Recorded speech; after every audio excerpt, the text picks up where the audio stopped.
Konnichiwa, it's your guy Ty. Back today, we have a very special opening that I'm so excited for. For the first time since I've kind of got back into opening Pokemon cards, I'm going to be opening Dream League, which is a Japanese booster box. I've never opened Japanese Pokemon cards before. I always remember seeing the original back design that said Pocket Monsters, and they've updated that I think now to be a little bit closer to the English version of the cards, but I cannot wait. I settled on Dream League because it is equivalent to the English set Cosmic Eclipse. So it has a lot of similar artwork that you would find in Cosmic Eclipse, but it also features a lot of awesome tag team cards and then tag team with trainers and their Pokemon. So I am so excited to kind of give you a comparison of how it looks compared to an English booster box. Here is Unified Minds. So from this angle, it looks almost similar in size, a little bit taller, but it's actually way skinnier on both ends in terms of length versus width. But height-wise, it's almost the same, a little bit taller, but I think that's because the packs have kind of the long crimp packaging. So I did not know a lot about Japanese booster boxes until I watched some videos. There's a couple videos I'll watch below. I forget the name of the YouTubers, but they have some great info in terms of how to get started with Japanese Pokemon cards and how to pick what's right for you and how to know the difference and everything like that. But to keep it short, there's 30 packs in here that have 5 cards each. So almost as many packs as the English booster box, not near as many cards, but I just can't wait. So let's go ahead and get started. I'm gonna open this bad boy up, if I can get it open with my fingers. The artwork that I've seen for this particular set is just really awesome. There are a ton of great cards in this set. It's really amazing artwork. Having a struggle bus with this packaging, but that's all right. We got it open now. So there's definitely some interesting alternate arts, I think, are what I'm most interested in. Mostly the Reshiram and Zekrom GX tag team alternate art, but then also the Solgaleo and Lunala. The alternate art on both of those is really awesome. So let's open this bad boy up.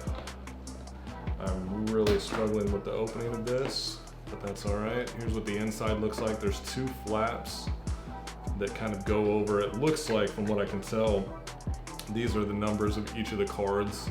So if you look closely, you can see that it has a number. Obviously, I can't read Japanese, but that's all right. I still really think the artwork for these is just super awesome. So let's just hop into this. The packs, as you can see, they're super thin. They are, like I said, only 5 cards per pack, which is interesting, but I'm very excited to see what this is all about. So let's start with pack number 1 here. I don't know exactly the trick to opening these cards compared to English cards. I don't know what the main difference is in terms of the tricks to open packs easily and things like that. I do believe you go 1 to the front. So Drillbur there, Ralts. I don't know all the, oh nice, it started off with a trainer card with Piplup. That's really cool. The artwork on this is so awesome. You see that shine. I think the artwork on the Japanese sets are so good. And in it with this guy, the froggy guy, I don't know. I think that's Seismitoad maybe, I don't know. I'm not familiar with all of the Pokemon from the newer generation, so there's gonna be some names I don't know in this for sure. Some of them I began learning just from opening a lot of Vivid Voltage and things like that. That's a really awesome card, so good start there. Let's see what we can get from the next pack. I don't know what the easy way to open these packs is, or the difficult way, I guess, is all I know. Let's see what pack number 2 brings. So we're gonna go 1 to the front, starting off with a Clefairy. Where's that Clefable? I don't know. That's definitely a Coffin though. Drillbur again. and a hollow. It's not wishy-washy, but I think it is the furthest evolution in wishy-washy. So their hollows too are just, I feel like they're so much better designed. I don't know, I really didn't think I would ever get into Japanese sets just because, you know, a lot of people have that complaint of not being able to read the cards, and they're just kind of, they don't feel as connected to them. But I think that now that I have them in my hand and I'm looking at the product, I'm extremely extremely happy to have made this decision. So to start investing in the Japanese sets, and that's Evolution of Herdier Hollow.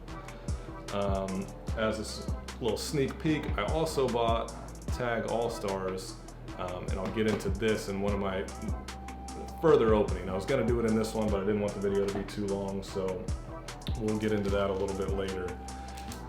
Alright, so now we're on to pack number 3. So these packs definitely go a lot quicker since there is only 5 cards per pack, but that's alright. I'm blown away by the quality of all these cards so far. There's a Herdier. That's a little cowboy trainer. Oh, that's the last card. You always feel like there's one more just because you're used to opening, you know, at least 10 cards in a pack, but just not the case. But I know that some of the special sets, the Japanese sets, do have different amounts of cards in them and different amounts of packs in the boxes, so it varies from set to set, but most of the standard are 30 packs with 5 cards each. And we got a Steelix Hollow. So far we're still just sitting on that Piplup full art with the trainer tag team. At least I think that's what it is. I'm still learning a lot about the Japanese sets, and I don't know exactly you know, all the details yet, but there are some great YouTubers out there who have been very helpful for me to learn a little bit more about this particular you know, series of collecting in Japanese sets. So, and I think that's not Guzman's. I don't know who that is. So I'll link some of those videos below. There are a number of YouTubers that really seem to specify in Japanese sets only, which I think is really cool. But this card's so awesome. It's like a little Clefairy doll. Pikachu, that artwork's really awesome. Slugma. Nice. I don't know who this trainer is, but that's a great looking card. The hollows just look so much better than English hollows, and I'm really falling in love with the fact that there's no yellow on these. Like, part of the thing that I love about Pokemon cards is the nostalgia of opening them, and having them kind of look like the older cards with the yellow and the blue that you're used to, but this silver looks so much better than the yellow, I think. And a Mag Cargo for the non-holo rare. I don't know what I don't think you're guaranteed anything in any packs with Japanese is the thing. So it could be, it's very hit or miss, I think. You know, obviously you're guaranteed, I think, certain things in each box, but you're not guaranteed anything in each pack. So a little Time Pole, Onyx, Magneton. Is that Magnemite? Magnemite, sorry. Oh, nice! I actually really love the artwork for this one. I think the alternate art is better, but I think this one is so cool. Nice. Okay, so we got another hit there. So far we have a couple of hits. And just looking at the quality of these in terms of like centering, the cut lines, the print, all of it, just the quality is so much better than the English sets. And I know that if you are familiar with Japanese sets or people who collect them, you probably hear them say that all the time, but now that I'm actually seeing these in my hands in person, I can attest to the fact that the quality is just so much better than the English sets majority of the time. Mimikyu and a Tortle, I think is that, yeah?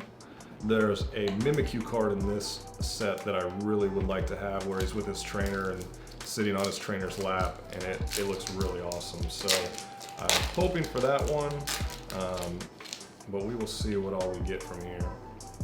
I'm gonna take one to the front again. Another trainer card. I believe that's, I forget who comes before Ralts. Dupiter, I believe. Oddish. And a Raichu. Cool. I think that the other thing is just, you know, having some variation in my collection. You know, I'm very much heavily invested in the English stuff right now. My whole collection until this booster box is English, so having some variation behind that I think is really cool to add a little bit of diversity to my Pokemon collection. So Valley GX, okay. Artwork on that is really cool. The other reason I'm glad that I'm opening Dream League is because Cosmic Eclipse I didn't really get to open a lot of, so I don't know how similar some of this artwork is or how different or anything it might be, but I don't have a lot of Cosmic Eclipse in my collection, which is one of the reasons I went with Dream League. It's one of my favorite sets, but I just don't have a ton of cards from it. So it's really cool to add some of the artworks from that set and look at some cards and artwork that I just haven't seen before. So let's take a look here, one to the front again. Sneasel? Or is that Weavile? I think that's, I don't know. I'm still learning. Mimikyu. And a Magneton Hollow. Even just hollows look so much better. And I'm not crazy about the borders being hollow too, but it does look kind of cool. I think it's better than the yellow for sure. But I will digress, I guess. There's nothing I can do about the English sets getting up to speed with the Japanese sets, so I'm just gonna start buying more Japanese, I guess. There we go, so nothing out of those packs. I think we're closing in on close to halfway full. So to kind of give a price comparison as well, another reason why I do like this, I'm opening almost as many packs as I would with an English booster box, but obviously I'm not getting as many cards. But I also didn't pay quite the same price. I think for this booster box, I paid $74.95 USD. Excadrill hollow there. So right around 75 bucks, and that's what they hover at for a normal booster box, is anywhere between $65 and $85, I think, for their normal sets. So they're quite a bit cheaper, obviously. Makes sense since they don't come with as many cards as the English booster boxes. But I get about the same enjoyment out of it, I would imagine. So far I'm enjoying this a lot, and I spent, you know, probably about half of what I would on, for example, a Vivid Voltage booster box. I think I paid $119.99, which is a good deal. It's below retail technically, but it's, you know, it gets a little pricey if you're doing that often. So, oh, cool. This is a great card. I think this is a really popular one. It's not super rare, but gosh, that artwork is so awesome. And another one of Fairy Dolls. So nice. All right. Well, that's happy to add that to the polls today. We got a good amount so far, and this just kind of adds on to it. This will be technically our fourth hit, I believe. So that's such a cool card. I love the design of that.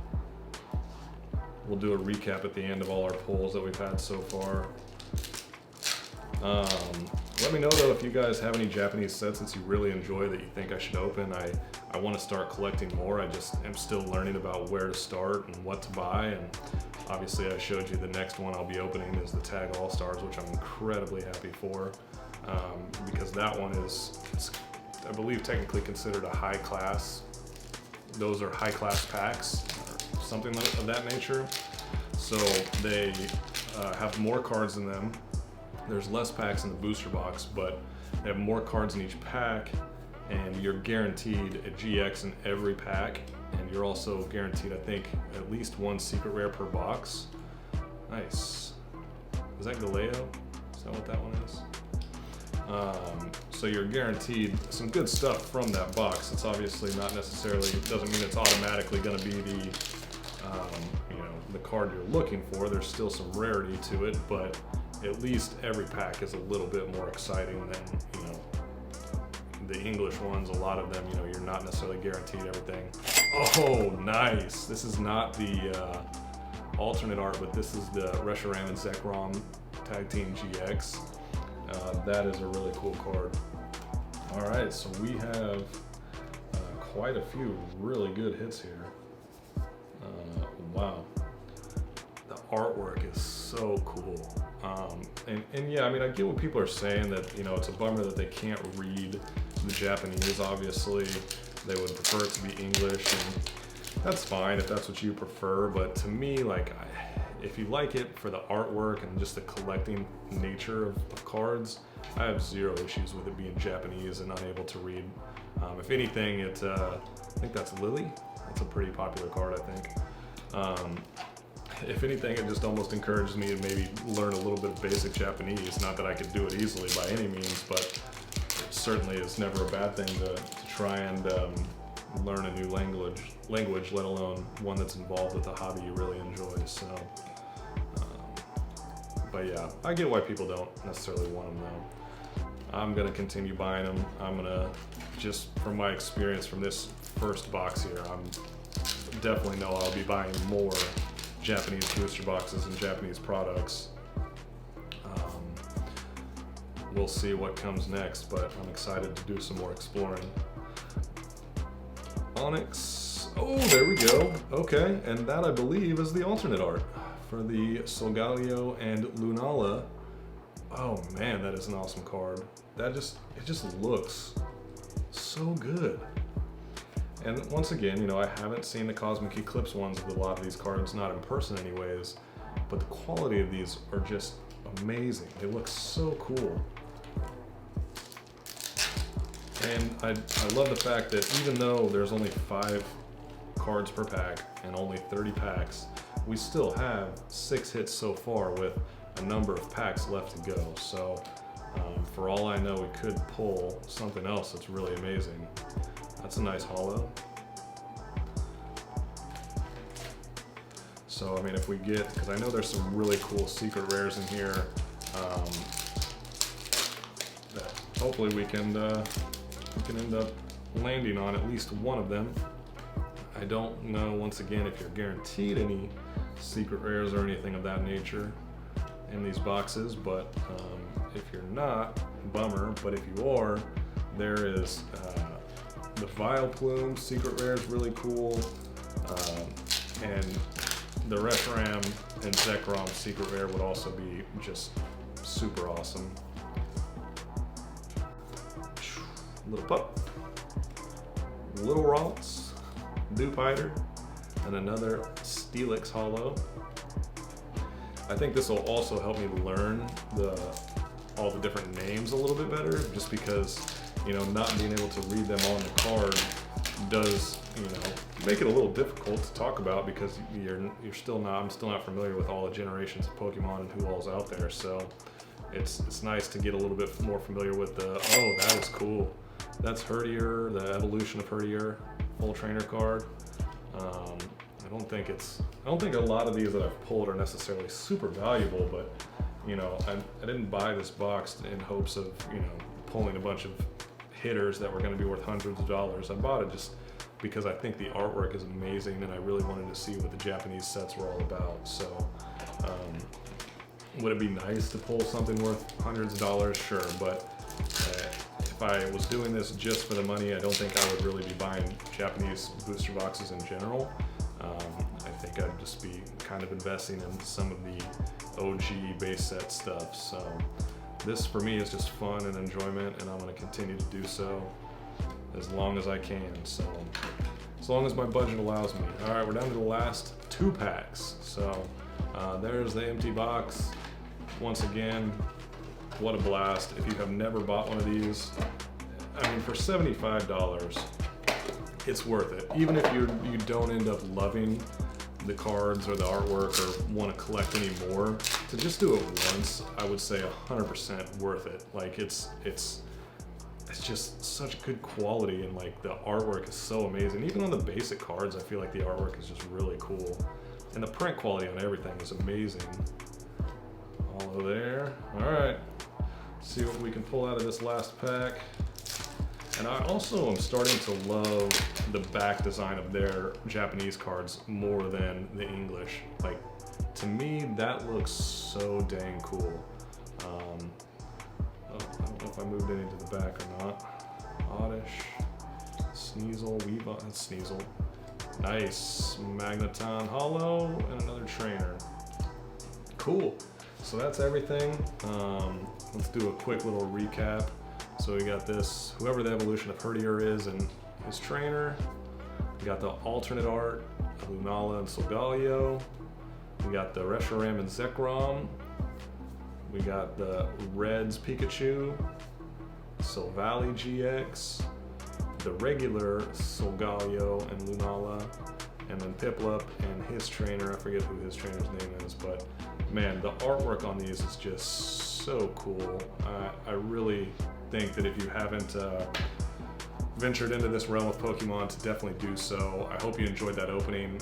That was a blast. I cannot wait to open this guy next. This is going to be probably here an opening that I'll do probably in a week or two. Maybe do it sooner, but it won't release far later. But this one, there's a lot of cool stuff about this set, but I'll save that for that video. I really appreciate you taking the time to watch. If you enjoyed this as much as I did, please hit the like button. If you didn't, hit the dislike button, that's cool. But either way, I appreciate you watching. So have a good day, and I'll catch you on the next one.